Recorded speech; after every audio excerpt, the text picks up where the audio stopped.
has gone straight into the back. It'll trigger a safety car, and that is a disastrous start. You're right, brother. What a shame. So Thomas Randall has stalled on the line. He didn't get the anti-stall going and get it mobile, or he's had a failure. And it's in fact been red flag now, and then heavy contact. We were hoping that everybody would get around. Control to all teams, advise your drivers. Control to all teams, advise your drivers. Due to the impact on the front grid, all cars to pit lane, please. All pit lane. That is a significant impact. You can see Andre there very tentatively getting out of the car. And we'll take you through some speeds in a second, because that would have been in excess of 100 kilometres an hour for sure. First gear is 111 kilometres an hour. When you change out of second to third, it's 144. Third to fourth, 178 k's. So the cars make great velocity in a very short period of time. Let's hope that Andre is all good. He looks pretty tender, as you said, Mark, as he's getting out of the car. And unfortunately, that vehicle of his has copped enormous damage. So you watch this, he moves. And then he moves again, and that's when it stalled.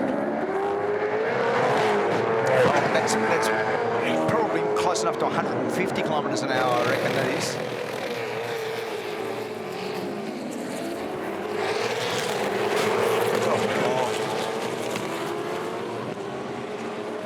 That's what you don't want to see at the start of a motor race.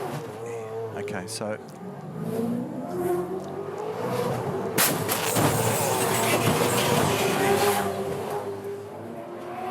Race control, safety car proceeding to pit lane with field behind us. Oh, man. Yeah, we're breathless. That's a nasty, nasty shunt. And think about the safety integrity of these cars and the fact that the fuel cell is now much further forward in the car of the future cars than it was in the old days. Control to all personnel. This will be a full restart race. Full restart race. We will advise lap distance shortly. It's tape 2 for our second race at the bend, and a great start by James Courtney. Wheel spin for Waters. Courtney might have enough pace here to be able to round him up on the outside. Watching for Mostert. The big plunge down the inside, and he has done a mighty job to cross to the other side of the road. He might pop out with this one, and he has. That's the start of the year. Mostert has done an awesome job, followed by Courtney, and Waters has gone from pole to third, and that might turn to fourth. That was the start of the year by Mostert. He's come from the other side of the road, moved it right across to the inside, and has taken it from them all. Mostert is up 5 spots. Waters battling here at turn 5. He's going to be attacked now down the inside by Van Gisbergen, who's run it in and bombed it late, kept him up high and wide. Winterbottom's getting a touch up from Feeney as well. And this is all congestion that's affecting that group of cars to the extent that they're dropping off the group. I didn't think he'd get away with it. I thought he was on the dirty side then, and I thought he was probably going to outbrake himself, but he got it stopped, didn't he? I didn't realise this happened. That explains what went on here with Will. So he got turned on board with him now, Will Davison, on the podium yesterday. So who bumps him? Is it Best? Or is it... It might have been Chris Pither. Certainly there was a red Coke car there, but it could have been someone behind as well. Yeah. So... What's this? That's the reason why he lost that ground to Shane. So now I understand a bit more of what went on between 4 and 5. Because he made up a lot of ground on the back of Anton De Pasquale, and he's going to have a lunge. Does he get it up there far enough? He doesn't in the first phase of it, but he might stay there for the next bit. Anton's able to run around. Now the crisscross will happen here, because he'll try to come off the right-hander and get down the inside. Off 16 for 17, and he does it. And Anton won't like this, because it now puts him in a position that's incredibly vulnerable to Cam Waters. Watch this, Mark. So Lee Holdsworth launches straight into the passenger door. Scott Pyatt's grabbed the exhaust and the sill panel. Should be all right. Oh, they hit quite hard, actually, didn't they? Yeah, so I saw it in the background. Yeah, here he is. Get lined up. That's Barry. Going to be clear when we go. Oh, nice. Get yourself ready. Oh, no! Oh, I thought he was going to drag the tower down.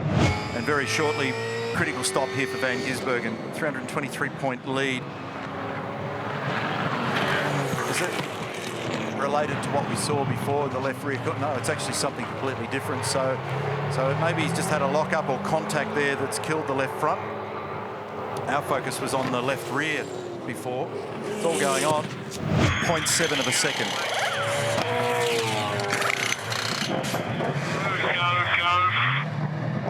Is he going to be able to hang on here? Here comes Chaz.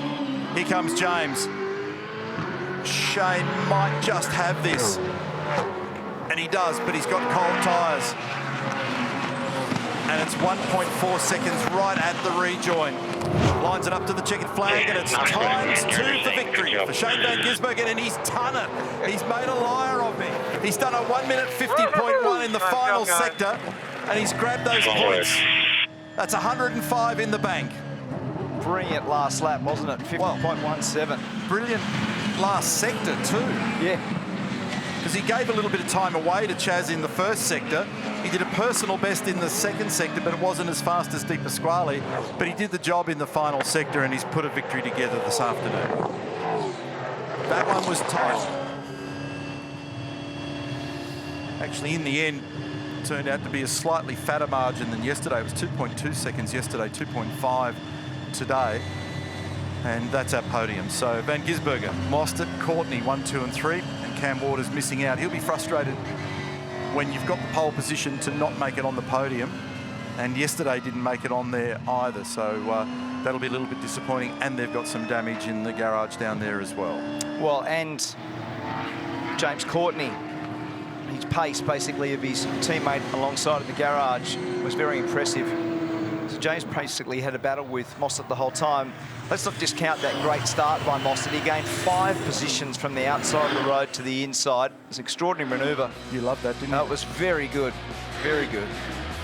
Van Gisbergen does it again in South Australia, and 2.5 seconds the gap to Chaz Mostert in the end. So Chaz has moved up a spot based on yesterday. James Courtney, fine performance, a return to the podium for him. The last one was over in Western Australia. Cam Waters missing out. 4.3 seconds the gap in the end between first and fourth position. So as Shane sails into the Pertec victory lane, we look further afield. Jordan Boys, that's a very good performance as one of the 2 wild cards in the field to finish in 11th, and the other one that notably yesterday achieved the pole position was Zach Best in 19th position. Scott Pye we saw with some damage in the door of that car. Then Holdsworth took a penalty after the unsafe release, and then unfortunately a penalty for Brodie Kostecki in that awful lap where he was inbound with the damaged left front, costing a lot of time as well.